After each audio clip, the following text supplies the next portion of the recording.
Hey guys, welcome to Tutorial Guru. Today I'll be showing you how to log into your MCU or your Municipal Credit Union account online on your computer.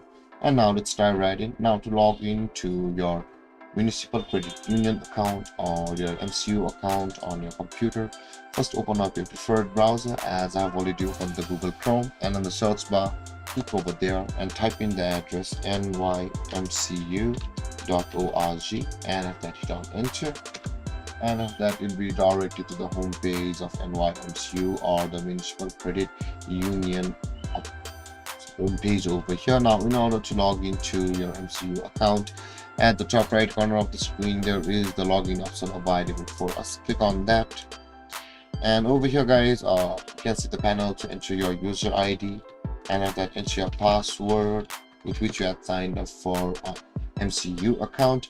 But guys, if you've forgotten your user ID or your password, you can always retrieve it or reset it from over here where it says the forgot user ID or forgot password. If you click on either of these buttons, you'll be directed to a page where you'll be either reset your password or retrieve your user ID depending upon which one you lost.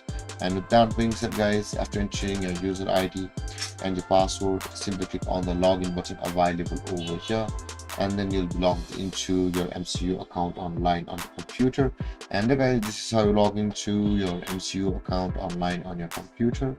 And if you have any confusions or questions regarding the topic, feel free to comment in the comment section below, and don't forget to like, subscribe and hit that bell icon for more videos. Thank you for watching guys. Peace.